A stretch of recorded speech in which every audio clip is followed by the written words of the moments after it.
Students, this is the part 3 of video of first chapter of our civics book, that is what is democracy and why democracy. Students, बाकी की first 2 videos में हमने किया what is democracy, democracy की definition और democracy word का meaning, और हमने कुछ डेमोक्रेसी के फीचर्स भी किए जो थे हमारे पास major decision by elected leaders, free and fair electoral competition, one person one vote and one value. अब इस वीडियो में स्टूडेंट हम करेंगे last feature rule of law and respect for rights and why is democracy, जिसमें कि हम arguments against democracy and arguments for the democracy पढ़ेंगे। तो स्टूडेंट्स चलिए इस वीडियो को शुरू करते हैं। सबसे पहले फीचर करेंगे हम डेमोक्रेसी का जो हमारा बच गया था, rule of law and respect for rights.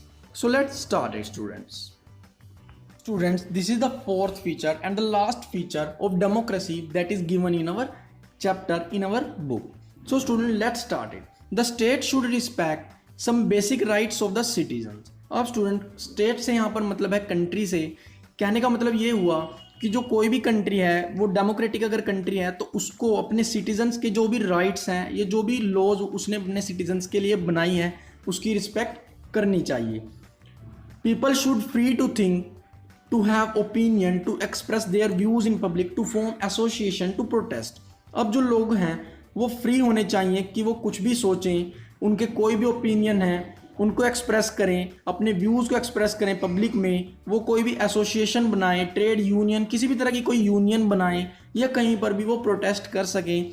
जैसे कि हमारी कंट्रीज़ में बहुत बार प्रोटेस्ट होता है, जैसे पहले CAA को लेकर हुआ या जो दूसरे प्रोटेस्ट होते हैं। Everyone should equal in the eyes of law। Students, अब जो मेन यहाँ पर मोटिव है या हम कह सकते हैं मेन मीनिंग है rule of law and respect for rights का, उसका मेन मतलब ही यही है everyone should have equal in the eyes of law, कि सभी जो हैं लॉ की आइज में या उस कंट्री का जो कॉन्स्टिट्यूशन है उनकी आंखों में जो है सभी सेम होने चाहिए। अब स्टूडेंट यहाँ पर हम भी एक एग्जाम्पल का यूज करेंगे जो कि है जिम्बाब्वे का example. Zimbabwe attained independence from minority rule in 1980। तो स्टूडेंट जैसे हमारी कंट्री को अब इंडिपेंडेंस मिली 1947 में, वैसे ही जिम्बाब्वे को भी मिnority रूल से इंडिपेंडेंस मिली 1980 में। ZANU PF the party led the freedom struggle movement under the leadership of Robert Mugabe. Student जैसे PRI पार्टी थी मैक्सिको में या जो दूसरी पार्टीज हैं, या जैसे हमारी कंट्री में BJP कांग्रेस है, वैसे ही वहाँ पर जिम्बाब्वे में एक पार्टी थी ZANU PF। ये जो पार्टी थी स्टूडेंट, इसने जो है फ्रीडम स्ट्रगल के टाइम पे लीड किया था कंट्री को, और जो इसके लीडर थे वो थे Robert Mugabe. Mugabe was popular but also use unfair practices to win election. अब स्टूडेंट जो मुगाबे थे वो काफ़ी ज़्यादा पॉपुलर थे, पर फिर भी वो अनफेयर मीन्स का यूज करते थे इलेक्शंस को जीतने के लिए, जैसे कि हमने मैक्सिको में देखा PRI पार्टी को। The Constitution amended so many times to increase the power of President Mugabe। अब सुन, वहाँ पे जो जनरल मुगाबे थे ZANU PF के लीडर, उन्होंने क्या किया, जो उनकी कंट्री का कॉन्स्टिट्यूशन था उसको काफ़ी टाइम अमेंडमेंट उसमें की, काफ़ी टाइम उसमें चेंजेस किए अपनी पावर्स को इंक्रीज करने के लिए। Opposition party workers are harassed and their meeting disrupted and public protest against the government and declared illegal। तो स्टूडेंट काफ़ी जो लोग थे ओपोजिशन पार्टी के, उनको हराश किया गया, उनकी मीटिंग्स को रोक दिया गया। कहने का मतलब है कि उनको अपने व्यूज़ एक्सप्रेस करने के लिए या किसी भी तरह के प्रोटेस्ट करने के लिए जो है वो राइट नहीं दिए गए थे, वो फ्री नहीं थे। Television radio are controlled by the government. अब स्टूडेंट यहाँ पर ये एक बहुत ही इंपॉर्टेंट बात है कि किसी भी डेमोक्रेटिक कंट्री में हम देखते हैं जो वहाँ की प्रेस होती है वो फ्री होती है बिल्कुल, उसके ऊपर कोई भी जो हम देखते हैं किसी भी तरह का प्रेशर नहीं होता, ठीक है। ऐसे ही अब जिम्बाब्वे में ऐसा बिल्कुल नहीं था, वहाँ की जो टेलीविज़न या रेडियो थे वो कंट्रोल किए जाते थे गवर्नमेंट के द्वारा। सेम ऐसा ही हमें चाइना में भी देखने को मिलता है। And the last thing is a democratic government rules with in limits set bye constitution law and citizen right. अब सुन, जो डेमोक्रेटिक गवर्नमेंट होती है वो क्या करती है, वो जो रूल्स होते हैं उनके रूल्स होते हैं वो लिमिट्स जो हैं सेट होती हैं कॉन्स्टिट्यूशन के द्वारा। जो भी लॉ या वो पावर्स जो भी उनकी होती हैं उनकी लिमिट जो है कॉन्स्टिट्यूशन डिसाइड करता है, ना कि जैसे कि जिम्बाब्वे में हुआ कि बहुत बार कॉन्स्टिट्यूशन में अमेंडमेंट की गई, चेंजेस किए गए और जो लोगों के राइट्स से उनको हराश किया गया, ऐसा नहीं है स्टूडेंट्स। तो डेमोक्रेसी का जो ये रूल है कि rule of law and respect for rights, कि वहाँ पे जो भी सभी लोग हैं उनके राइट्स की रिस्पेक्ट की जाएगी। जैसे कि हमारी कंट्री में भी स्टूडेंट फंडामेंटल राइट्स हैं सबको, जैसे कि हम कुछ भी अपने व्यूज़ को एक्सप्रेस कर सकते हैं, प्रोटेस्ट कर सकते हैं, जो दूसरे हमारे फंडामेंटल राइट्स हैं जो कि हम आपकी बुक के सिविक्स की बुक के लास्ट चैप्टर में पढ़ेंगे। तो आई होप कि इन फीचर्स को देखने के बाद आप अच्छी तरह से समझ गए होंगे कि डेमोक्रेसी क्या है। तो स्टूडेंट्स चलिए अब हम चलते हैं नेक्स्ट टॉपिक की तरफ। स्टूडेंट्स अब हमने देखा व्हाट इज़ डेमोक्रेसी, कि डेमोक्रेसी क्या है। अब हम देखेंगे कि व्हाई इज़ डेमोक्रेसी, डेमोक्रेसी क्यों, कि हमें डेमोक्रेसी की ज़रूरत क्यों है। चलिए स्टूडेंट्स शुरू करते हैं।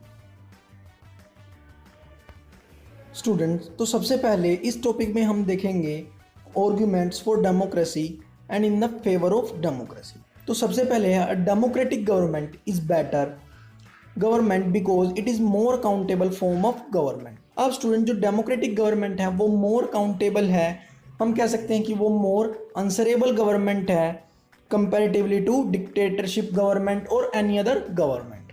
Next one is democracy improve the quality of decision making. अब स्टूडेंट जो डेमोक्रेटिक गवर्नमेंट है वो इम्प्रूव करती है क्वालिटी ऑफ डिसीजन मेकिंग, क्योंकि जो डेमोक्रेटिक गवर्नमेंट है उसमें डिसीजन मेकिंग की एक प्रोसेस होती है, बहुत सारे रिप्रेजेंटेटिव जो हैं उसमें मिलकर डिसीजन लेते हैं, और जो उनके डिसीजंस होते हैं उनके ऊपर भी लिमिट्स होती हैं, जो कॉन्स्टिट्यूशन है उनकी लिमिट्स। जबकि डिक्टेटरशिप या दूसरी मोनार्ची गवर्नमेंट में हमें ऐसा देखने को नहीं मिलता, वहाँ पे एक सिंगल रिप्रेजेंटेटिव होता है जो कि डिसीजन लेता है। And the next one is democracy is better than other forms of government because it allows us to correct its own mistakes. तो स्टूडेंट डेमोक्रेसी जो है बेटर है दूसरी गवर्नमेंट से, चाहे वो डिक्टेटरशिप हो या कोई भी दूसरी टाइप की गवर्नमेंट, क्योंकि जो डेमोक्रेटिक गवर्नमेंट है वो अलाउ करती है जो उसकी मिस्टेक्स हैं उनको करेक्ट करने का, जबकि दूसरी गवर्नमेंट में हमें ऐसा देखने को नहीं मिलता, क्योंकि यहाँ पर बहुत ज़्यादा टाइम होता है और हमारे पास जुडिशरी वगैरह भी है जो इसमें हेल्प करती है। Democracy provides a method to deal with differences and conflicts. अब स्टूडेंट जो डेमोक्रेसी है वो प्रोवाइड करती है डिफरेंट मेथड जिसके साथ कि हम डिफरेंसेस एंड कॉन्फ्लिक्ट्स के साथ डील कर सकते हैं। जैसे कि किसी भी अगर हम देखते हैं कि दो हमारे पास अलग अलग पक्ष हैं, उनके बीच में कोई भी कॉन्फ्लिक्ट्स हो जाएं तो उनके बीच में इक्विलिब्रियम बनाकर उनके साथ डील किया जा सकता है, जबकि हमें दूसरी टाइप की गवर्नमेंट्स में ऐसा देखने को नहीं मिलता। वहाँ पर जो भी डिसीजन मेकिंग होती है वो ज़्यादातर हम देखते हैं कि वो एक ही साइड को देखते हुए लिए जाते हैं, जो भी डिसीजन होते हैं एक ही पक्ष के जो हैं हिसाब से वहाँ पर डिसीजन लिए जाते हैं। And the last one is democracy enhances the dignity of citizens. अभी इसके बारे में हमने पढ़ा है, जो लास्ट हमारा फीचर था कि जो डेमोक्रेसी होती है वो डिग्निटी या रिस्पेक्ट जो है सिटीजन्स की उसको बढ़ाती है, उनको जो है ध्यान में रखती है, जो भी उनके राइट्स हैं या जो भी उनकी रिस्पेक्ट है दूसरे सिटीजन्स के बीच में या कंट्री के अंदर। कहने का मतलब ये हुआ कि सभी सिटीजन जो है रूल या लॉ के सामने इक्वल हैं, सेम हैं। तो स्टूडेंट ये थे कुछ आर्गुमेंट्स डेमोक्रेसी के लिए। Students now let's discuss the arguments against the democracy. अब स्टूडेंट हमने आर्गुमेंट्स पढ़े फॉर द डेमोक्रेसी, नाउ हम डिस्कस करेंगे आर्गुमेंट्स अगेंस्ट इट। तो स्टूडेंट चलिए शुरू करते हैं। Leaders keep changing in democracy so it's leads to instability. अब स्टूडेंट हम देखते हैं कि जो डेमोक्रेटिक कंट्री है वहाँ पर लीडर्स बहुत जल्दी चेंज होते रहते हैं। हर 5 ईयर्स में या 4 ईयर्स में जो है इलेक्शन वहाँ पर होते हैं, जैसे इंडिया में हर 5 ईयर्स में इलेक्शन होते हैं। तो हमें देखने को मिलता है कि यहाँ पर बहुत जल्दी लीडर्स जो हैं चेंज होते रहते हैं, जिसके कारण वहाँ की जो कंडीशंस हैं या पॉलिटिकल वहाँ पर हमें इंस्टेबिलिटी देखने को मिलती है। Next one is it's all about political competition and power play. अब स्टूडेंट कहने का मतलब ये हुआ कि जो डेमोक्रेसी है वो जो है ऑल अबाउट पॉलिटिकल कंपटीशन। ये पॉलिटिकल कंपटीशन के बारे में है, मतलब कि कौन जो है अगला एमएलए बनेगा, एमपी बनेगा या प्राइम मिनिस्टर बनेगा। जो दो पार्टीज होती हैं, जो डिफरेंट पार्टीज हैं, उनके बीच में कंपटीशन को मेनली देखा जाता है, ना कि लोगों की जो है उनके लिए लॉ मेकिंग या उनको ध्यान में रख के जो रिप्रेजेंटेटिव हैं वो बनते हैं।